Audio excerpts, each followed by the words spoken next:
Hello, everyone. How's everyone doing tonight? Well, Tim, thank you so much for choosing the topic tonight.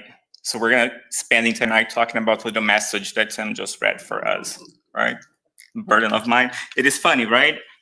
Week after week, speakers come up here and they say that the little message that we read just by chance every night always ties to what we're going to be speaking about that evening and again tonight, right?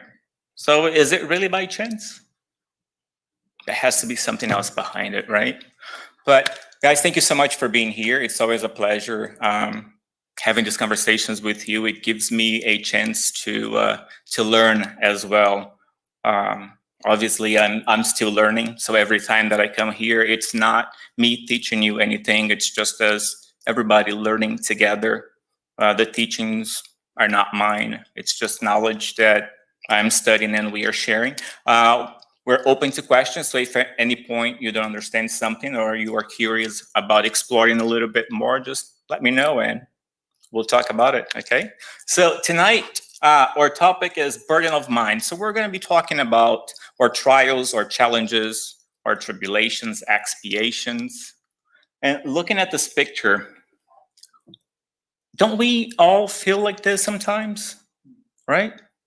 That we are so small compared to the challenges that we face. It really feels like we are just a tiny little butterfly trying to drag a big rock behind us. And many times we feel like the burden is so heavy for us to hold, right? I mean, I felt like this many times. The past year, I'm sure we have all been feeling like this every now and then. But is it really like this, right? Or are burdens really way too heavy for us? So we're going to be exploring a little bit of this tonight, but I want to start by telling you a story. Many of you may already be familiar with the story, and if you are, it's even better because then you'll be able to draw more parallels, and maybe you'll be able to look at it from a different perspective, a different point of view. So the story tonight takes place in Multnomah Falls, which is a national scenic area, is what they're called, national park in the Columbia River Gorge in Oregon. So it's the story of a family that goes through enormous trials, trying to conquer a lot of challenges that start to take and overtake their lives. So in a beautiful summer weekend, a father decides to take his kids camping. So he is a father of 5. He takes three of his kids and they all go camping. So they are headed to this national park. As they're driving close to the falls, the other 2 kids start begging him to tell the little one the story of how the falls actually formed. So they all drive up to the falls and he gets there and he's like, well, once upon a time, there was a tribe that used to live here. And they were very happy and prosperous. But then all of a sudden, they were taken by a lot of disease and they always started to die one after the other and a lot of tragedies. So the chief had a vision, and in his vision, he was asked for a sacrifice. He had to sacrifice a girl from the village that was a strong woman. So they all gathered together. They put all the younger girls in there, and they were looking around. And he decided they couldn't do it. They could not ask for any of them to give their lives so they could possibly save the village.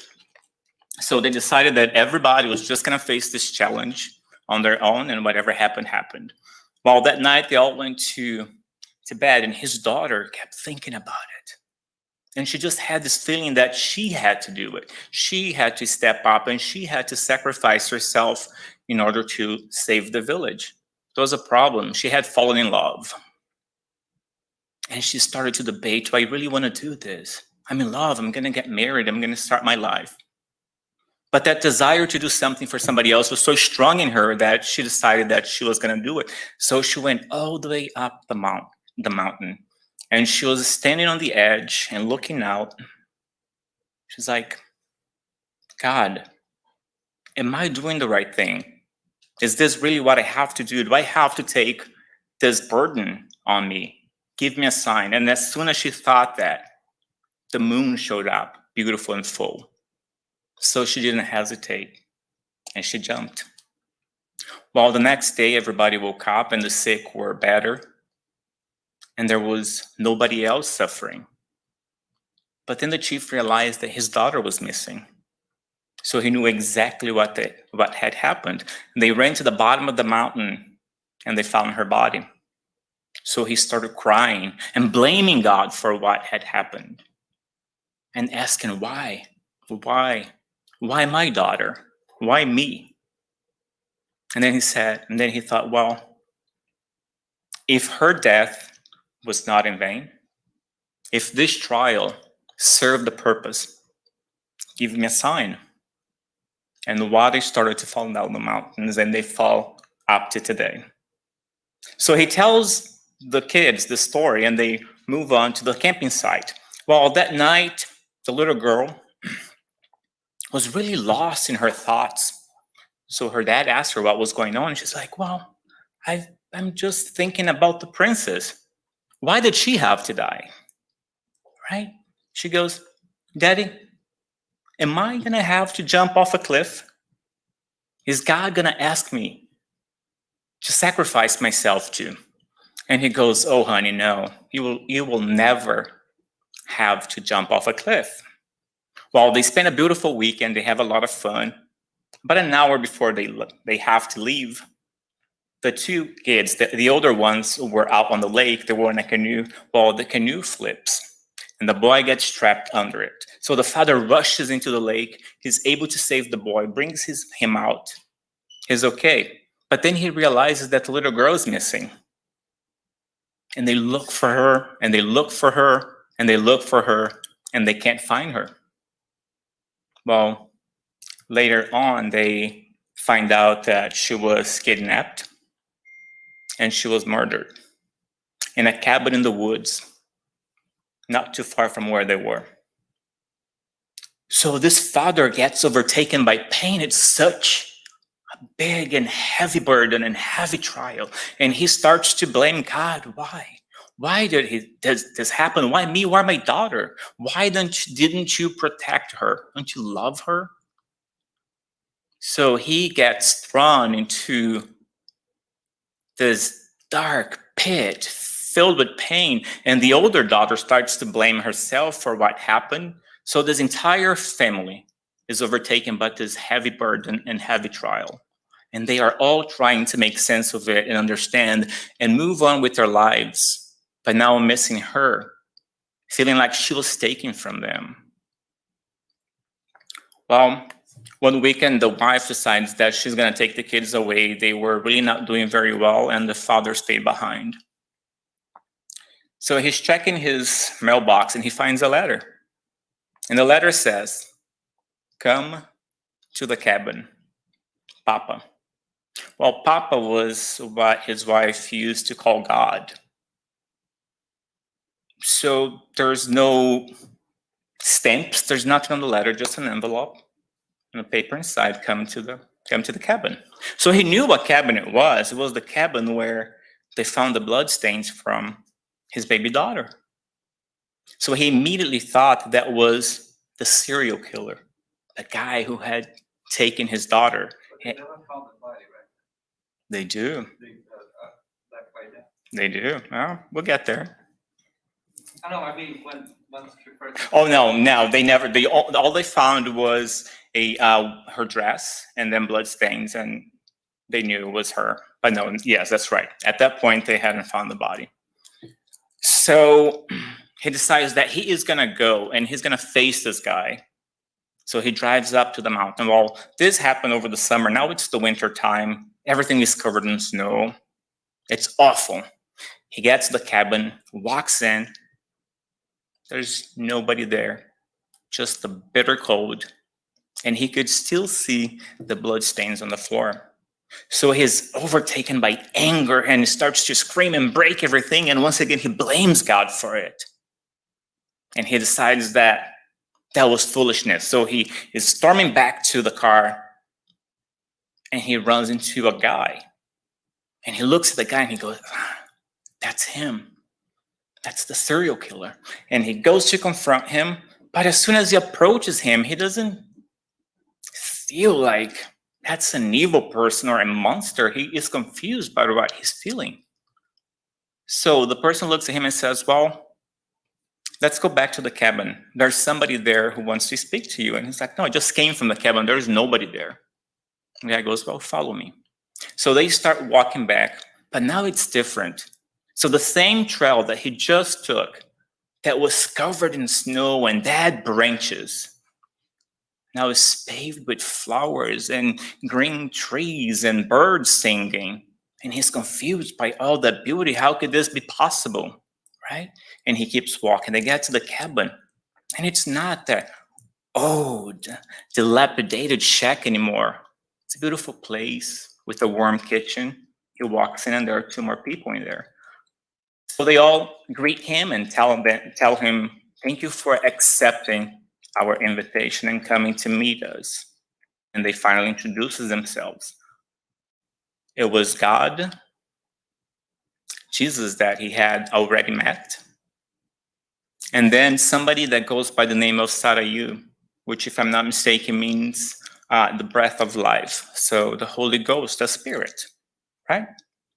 And he's confused by that. He's like, well, how is this possible? Right? Are you really God? And they start to talk, and he just overtaken by emotions. And God goes, well, we invited you here because you are carrying a heavy burden. You are facing the biggest challenge and trial of your life, and we want to help you with that. But if you accept our invitation, we want you to know that it will be very hard, and you will hurt even more than what you're hurting right now. But he's curious, he's confused, so he decides to stay. But as soon as he finds himself alone with God, he starts to questioning him and judging him. How could you do this to me? Didn't you love her? How could you not choose her? How could you not save her? Why did you take her from me? Are you punishing me for something? Aren't you supposed to love us? You don't do any of that. You abandon her. You abandon me. You abandon your son on the cross. And God very calmly looks at him and says, you misunderstand me. When all you see is your pain, you lose sight of me. I never abandoned you. I never abandoned her. I didn't abandon my son on the cross. He chose to be there, and I respected his free will. But the entire time he was suffering on the cross, I was right there next to you. The same way that I was right there with Missy when she was taken, and that I've been next to you this entire time that you've been suffering. But you have been so lost in your pain and your burden and your trials that you can't see me. So he gets completely angry and he storms out and he decides that he is gonna go. He doesn't want to be there anymore. This is stupid. I can't win an argument against God. He's gonna say whatever he wants, right? So he's walking out and Sarayu sees him and says, hey, don't you want your car keys? He goes, well, you're not gonna make me stay? He's like, no, you're free to go. And whenever you are ready, we'll be there for you. But if you want to wait a little bit, I could use your help. Why don't you come and help me? And then after that, you can go. So he follows her and they take this little trail and they get into the most beautiful garden. I mean, I love flowers. You want to make me happy, just give me a plant.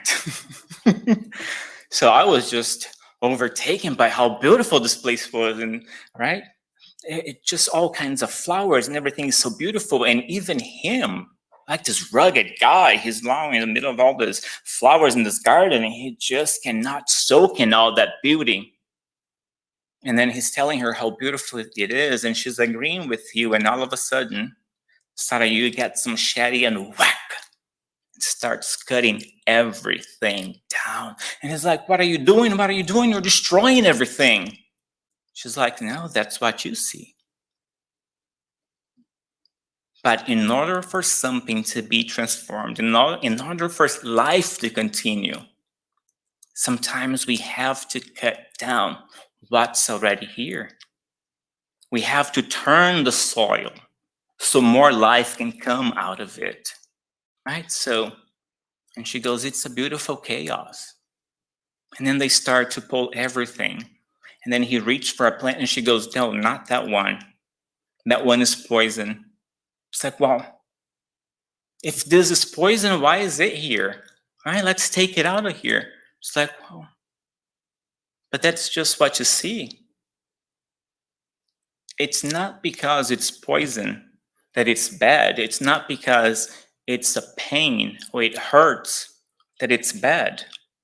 So if you take this plant and you mix with the nectar from this flower, all of a sudden you have something that can heal. So we have to be able to see the beauty, right, behind the ugly, and the good that hides in the pain. So they work on this garden, and she goes, well, we are done here. We're getting this road ready for a celebration tomorrow, but you are free to go. But if you want to know what's going to happen tomorrow, you stick around. So he's lost in thought, and he decides to go for a walk, and he runs into Jesus, and they go on talking, and he goes, God is so hard to understand. He goes, well, I know that. I know that. He goes, but why is it that when I am around you, I'm at peace? He goes, well, because you can relate to the humanity in me. So it's easier for you to get to God through me. He goes, but I just feel so alone and so broken, right? He goes, well, but doesn't the legacy of broken goes all the way to the beginning of times, right? Meaning that for as long as there has been humans on earth, we have been broken. Not really broken, but we are what? A work in progress. We're not finished yet, right? We're still working on this. So Jesus looks at him and says, well, I will always be with you. I make you this promise. I have always been with you, and I will continue to be with you. I never left you, and I will never leave you. And they continue to go on a walk while they get next to a cave.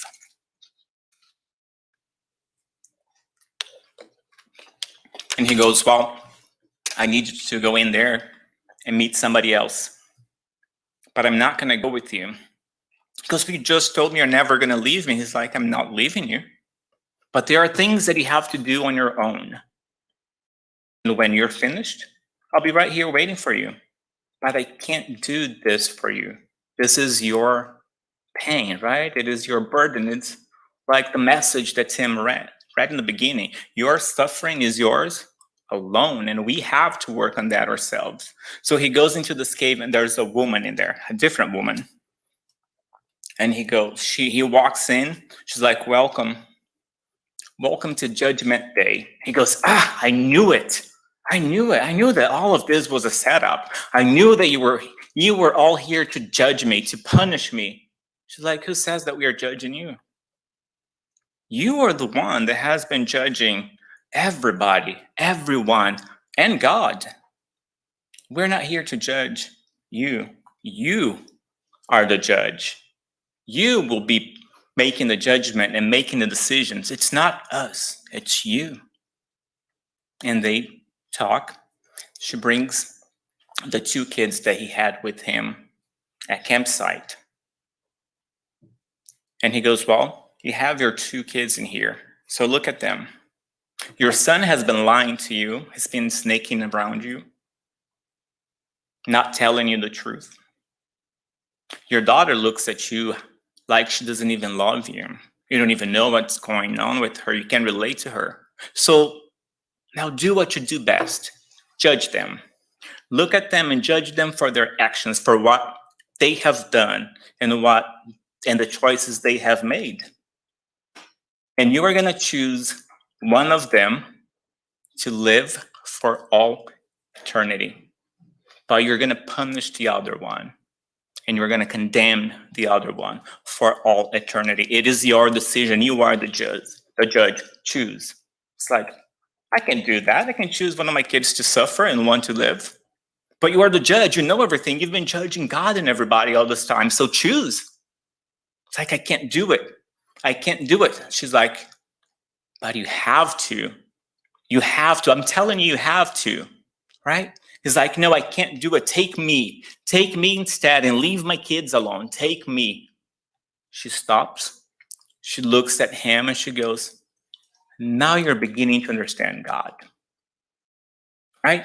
The entire time he's blaming God for having taken his little girl away, telling him that he had chosen the other guy over her. But how could he have chosen, right? We're all his children.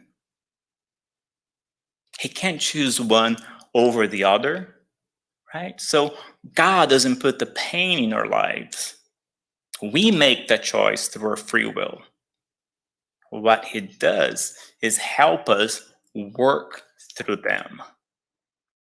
So he's beginning to understand the concept. Well, he's gifted with a vision. He has a mediumistic experience. You know that we are all mediums in a way or another, right? One level or the other, but maybe this would be an interesting conversation for later.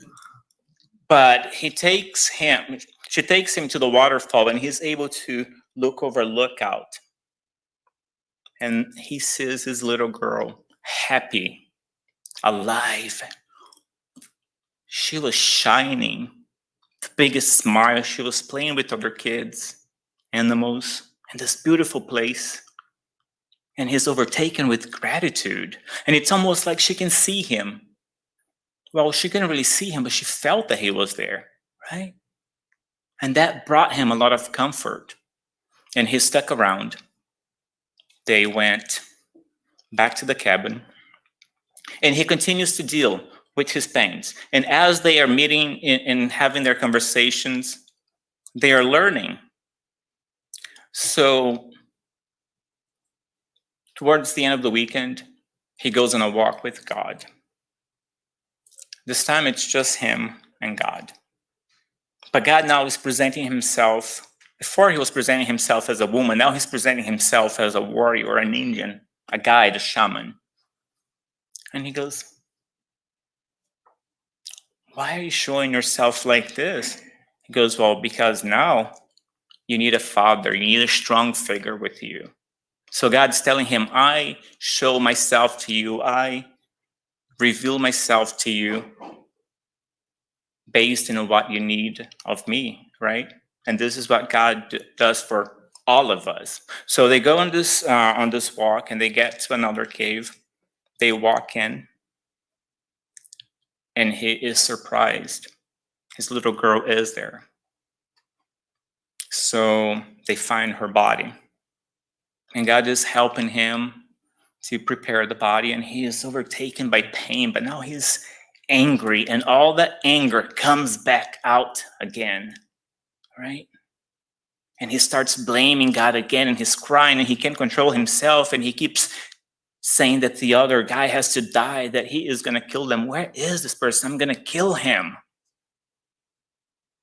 And then he thinks back to when he was playing the judge, right? And he sees two more scenes. So as he was with the judge before, playing the judge before, he was shown a lot of images. He was shown the person who had taken his daughter's life, and she was like, does he deserve to die? Yes, he deserves to die. Yes, he deserves to die. And then she showed him his father, who had abused him and his mother all of their lives. And he once again said he also deserves to die. Then she showed him two other kids that were suffering, being beaten and abused. And he goes, what about them? What about these kids? Do they deserve to die as well? It's like, no, they're only kids. Look at them, they're suffering. She goes, but that's your father. And that's the guy who took your daughter's life. So she was showing them that sometimes we are the product of the rest of our lives, right? Not only the life that we're living now, but the lives we lived before. So our actions, everything that we do and everything that has been done to us, they shape us into who we will one day be. And based on the choices that we make, we go one way or another. So he's looking at God and he understands that in order for him to move on, he has to forgive. And he keeps saying that he's not going to forgive. He's not going to forgive. He can't forgive. He can't forgive. Well, they leave that cave and then they have the celebration that they were talking about. So they go back to this beautiful lookout. They're looking out and he can see that God and Jesus and Sarah, the spirit, they have this glow in their eyes. They're looking at the same thing, but it's almost like they can see something else. So Sarah looks at him and says, well, what you see is not what we see. We see much more than that. But tonight, we're going to give you our sight. And then he's able to see with the eyes of God. And there's just so much beauty and colors and shapes. And then he realizes that there's somebody walking towards him. And he starts to walk towards this spirit. And it's his father, right? They haven't seen each other for decades. That's the man that used to abuse him. But they were able to forgive one another. And they are able to move on. So by spending that weekend with God and going over his trials and his pains, he was able to overcome and to understand, right, how we have to act towards our trials and our tribulations, right? We have to act with love and compassion and understand that mostly everything that happens to us is the product of our choices and our free will. But there are other people involved too, and they also have their free will. And sometimes we are able to, we have to be able to forgive. But beyond that, we have to be able to see the beauty behind the pain, right? The medicine behind the pain. A lot of our knowledge, a lot of our evolution and our growth happens through pain and through suffering. They help shape us in who we will one day become. So it's not because it feels bad and it hurts that it is bad or evil, right? God doesn't deal in evil or bad. Everything that he does has a purpose. So this man went through a lot of this pain, a lot of suffering, and he was able to come out of it. And we kind of do the same, right? We go through a lot of trials and suffering. By the way, if you were familiar with the story, you guys know what the story was? Yeah, I see a few people saying yes. Well, it's a book, The Shack, right? So where tragedy confronts eternity. They also made it into a movie, so a lot of people know the movie version, but not the book version. But if you have a chance, it's not a spiritist book, but it is amazing how much of what we believe in it's in this book. It's a beautiful read. So if you need something to read, and maybe this is an option. So our trials, right, and our tribulations, they all come in from many different places and in many different ways and shapes. So we might be facing ire or pain or loss, right? Has anyone here who was never sad or never felt angry, never suffered a loss? I mean, I probably ticked all of these boxes and a whole lot more, right? We all go through this. We face the situations very constantly in our lives. And they all have a cause, right? They all come from a place. And we have to be able to understand where they're coming from in order to be able to accept them first, right? And be able to work through them. So I was reading this book and I came across these few lines that were dictated by André Luiz. So the objective of your life on earth does not consist of ephemeral authority. So you're not here just for, to temporarily judge people or be the boss. Beauty or comfort. It is a spiritual perfecting. So he's also telling you that you are not here for beauty and you're not here to be comfortable. Well, there is a lot of truth in this, right? We are here to learn. We are here to evolve and to grow. It's not because it's a beautiful planet or because it's a comfortable planet that we are here. It's completely the opposite. We are here to work through our pains and our trials and our suffering. But God also blesses us with beauty, right? To help us deal with our pain. But it's funny because we don't really understand that we're not here just for beauty or for comfort. And how many of us catch ourselves saying, man, I just wish like I was more like this person or I had that person's life, right? We tend to compare our lives to the lives of other people all the time, thinking that they don't go through the same kind of pains and suffering that we go through, that they don't face the same kind of trials that we are facing all the time, right? We see somebody on the stage speaking about self-help or how to cope with pain or how to deal with stress, about self-control. And we think that those people are masters in those things, that they don't deal with any of that, right? How many of us go to a shrink and imagine that our shrink is perfect, right? Oh, that therapist is fantastic. He helps me deal with my problems. So he doesn't have any. He knows exactly how to deal with his pains, which is interesting because if you really look it up, there are researchers that claim that about 81% of therapists have therapists, right? Even though a lot of them don't really like to accept that because one way or another, they see it as a defeat. If they're trying to help somebody, why is it that they need help themselves, right? But Carl Jung is interesting because he says that 50% of the success of therapists in the office dealing with a patient will happen if the therapist himself or herself has experienced that same kind of pain.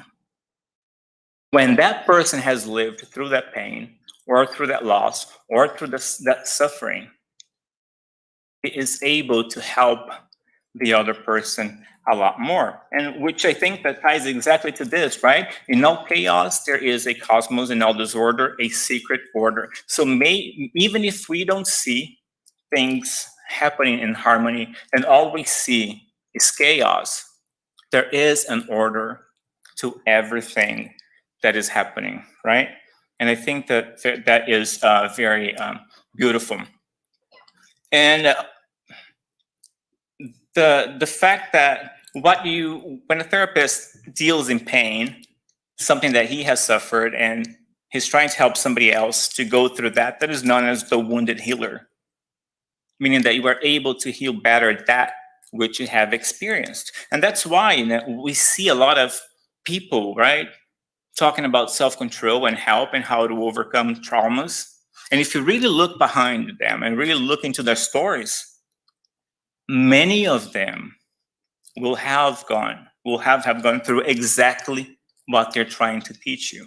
So it's not because somebody is trying to help you through a difficult challenge that person has conquered or mastered that challenge. It's completely the opposite. Sometimes that what we are living is what we are trying to teach because it makes it easier for us to walk together, right? So if I'm trying to inspire you to work through a difficulty, most likely I'm going to try harder to work through that myself. So in one way or another, we are helping each other through our challenges and through our difficulties. So in the course of the trials to which it must be subjected to reach perfection, does the spirit have to experience every sort of temptation? Must it go through all the circumstances that may stimulate pride, jealousy, greed, sensuality, and other similar sentiments? So this is in the Spirit's book, question 261. So what do you guys think? So we are here to learn, right? Earth is a place of trial, a planet of trials and expiations. Do we know what that means? We're here to work through our pains, right? We're here to learn. We're here to go through the suffering. There is no absolute happiness on earth. There is temporary happiness, right? You are happy in moments. You find joy in moments. But most of the time, we're trying to work through stressful situations and through difficulties in our lives. But we all have to face every single one of them in order for us to learn. We have to experience all kinds of feelings and vices before we can grow. Anybody? No, I don't think so. You don't think so? You don't have to. It depends where you have to grow. That's great. Yeah, it's exactly that, right? It depends what you have to work on. So of course not. There are many spirits that from the outset follow a road that spares them the necessity of undergoing many of the trials. So the last 2 weeks we had Peter and Al speak here, and I think they spoke about many lives and then reincarnation. They kind of brushed into all of this, right? So there are several ways that we can learn. We can learn through love, which is when we are invited to go through an experience and we successfully get through it. But if we fail, then we have to learn through pain, right? And then if pain doesn't work, then we have to suffer. And that suffering is what? It's ours alone, right? Like we saw before. So no, we don't have to experience everything or every tragedy there is to be experienced.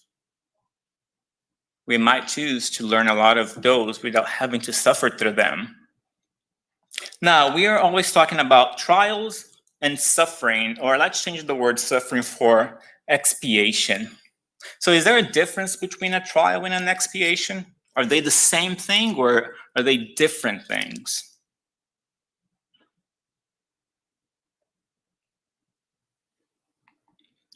Well, so Emmanuel tells us that trial is the challenge that shows a rebellious and undedicated student the road of labor that will lead him to his spiritual evolution.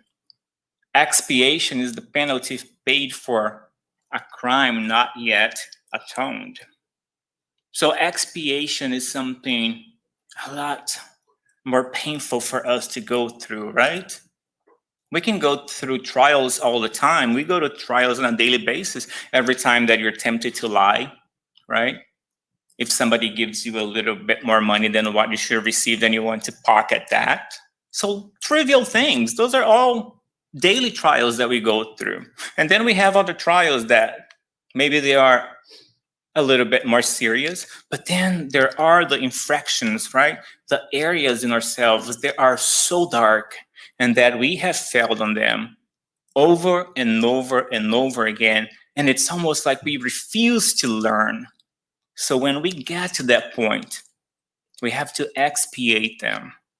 And that's where expiation comes into place. So that's that deeper pain, that dark place and suffering that we go through that is really hard to conquer, right? My husband he attempted suicide and he deals with that.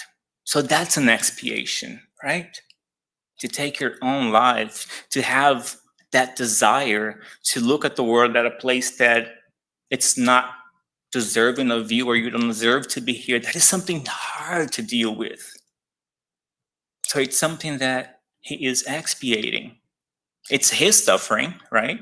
It's something that he has to deal with. But now, does he have to do it alone?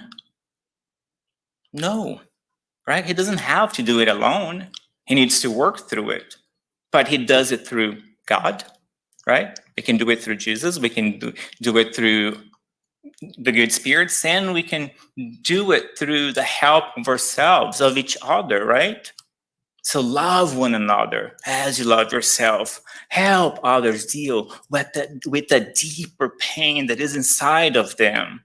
It is, yes, their suffering and their trial, but it is all of our jobs to help one another get to that next level. So when we go through life, when we study spiritism, we see that there is a cycle that repeats itself, right? There is birth, life, death, there's reincarnation, but there's something that happens right after death and between reincarnation. It's a very important step of our evolution. Anybody have an idea of what that is? So once we die, and before we reincarnate, we go through a period of learning in the spiritual side, right? And it happens right between death and reincarnation. And during that time, we continue to learn and we continue to evolve. And it's different for each one of us. It's not going to be the same for all of us, but there are similarities. And one of the similarities is the planning of our next life. So one way or another, we help to plan our next life. So the trials you face, sometimes the burdens you carry, you chose to go through them. You chose to experience that yourself before you came here. We don't plan every single detail of our next life, but there are certain aspects of it that we do and that we choose, right? So I choose to work on the fact that I can't deal with money, or I choose to work on the fact that I have this desire to take somebody else's life. And sometimes you can choose to reincarnate to be born in the middle of criminals. Why? Why would you choose to be born in the middle of criminals when you know that you have the desire to commit a crime? To help you work through that. So then you're asking yourself, oh, wait a minute. You're telling me that I help to plan my life, and I chose to go through loss, and I chose to suffer, and I chose to be poor, and I chose to be sick and have all of this. That doesn't make any sense. Why would anybody choose that for themselves, right? Why wouldn't I just choose an easier life? Come back as a queen or a king, or be rich or famous?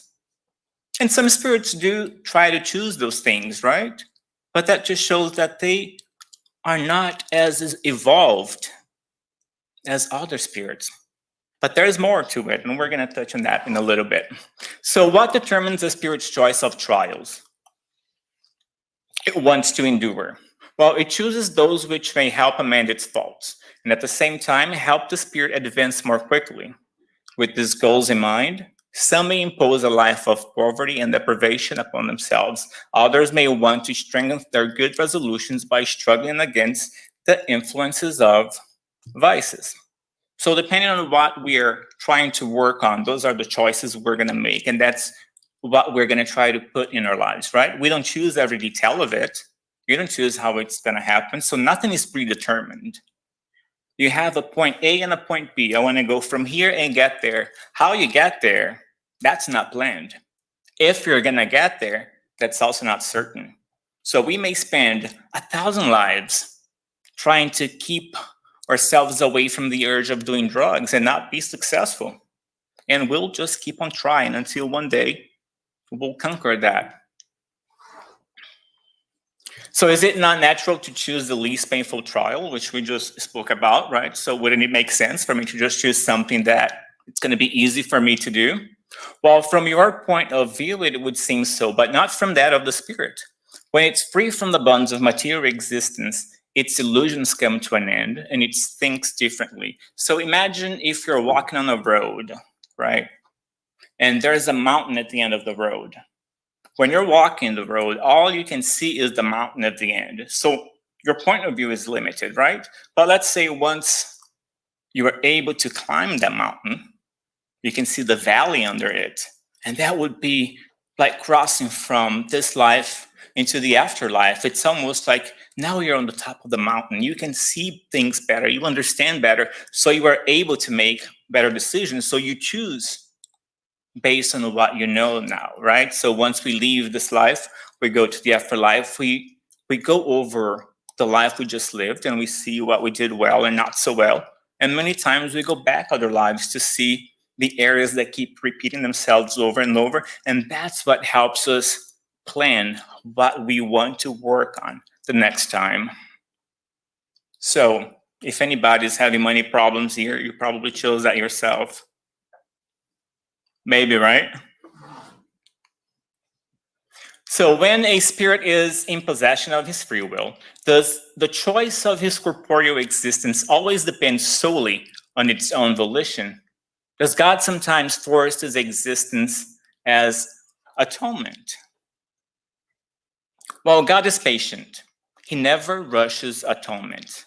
However, right, God can impose an existence upon the spirit. So even if you don't want to go through that, God may make you do that, right? So when due to its ignorance or stubbornness, the spirit is incapable of distinguishing what would be most useful. And when God sees that such existence may help advance its purification and serve as atonement. So we don't really make every decision of what we are going to do in our next life, right? So we are not completely free to choose everything. There are others who plan that with us, right? Imagine if you never built a home and you want to build a house. You have an idea how you want to get it done, right? So you talk to an architect, right? And that person is going to plan based on what he knows will work, not based on what you're telling them to do. And sometimes God, through other spirits, the ones who will help us through that planning, that's exactly what they do, right? They plan it for us based on what is best for us. At the time that we're living it, we might not understand why we're going through this trial or another, but there is a higher purpose behind it. And there is a reason why we have to do it this way, right? It's like the sick child that doesn't want to take the medication, but the parent forces it down its throat, right? Why? Because the parent knows that that's exactly what the child needs in order to get better, right? In order to heal himself or herself. So I have a little poem in here. I'm not very good at reading poems, but I'm gonna give it a go. It's talking about the formation of Earth, but I want to draw a parallel to the evolution of the soul as well. So this earth of mine, born of fire, churning and turning, alive within, chaos in color, tore it apart harmonically. Like chiseling hands chipping away, striking and cracking, breaking in shatters, creating destruction, creating, transforming the rock, now perfectly new, stunningly blue. Right? So even Earth came out of chaos, right? Everything that you see around us came out of fire, right? So if you look around, you can change Earth for the soul, right? And we are constantly going through trials and tribulations, right? And challenges. It's almost like it's a life of chaos, but it really isn't, right? There is a harmony behind it. God puts everything where it has to be, right? But even though we can't see it now, there is a higher purpose behind it. But it still feels like that, right? It feels like we're being hammered and cracked and beaten. But it's really not like that. So if you think about it, right? For every planet there is, before that planet was there, what, a star had to die, right? Otherwise it wouldn't be there. If you think of a butterfly, before it could take flight, the caterpillar had to melt away, right? So growth comes out of loss and out of destruction, right? And just like it says here, like a chisel in the hands, right? So if you think of an artist, gets the chisel and it's hammering the marble, right? And at first, it just looks like it's breaking that rock away. But then little by little, what does it do? It transforms it, right?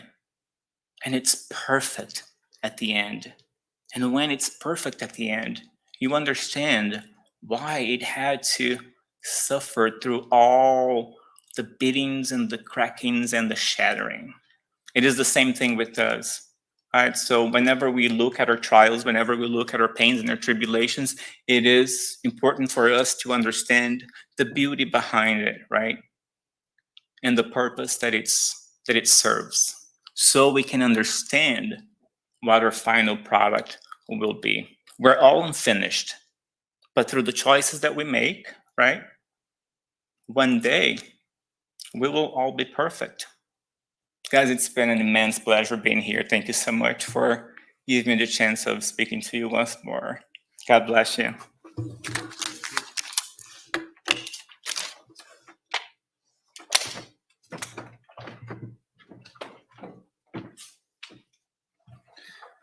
Wow, fantastic, Rudy. Thank you so much. We take this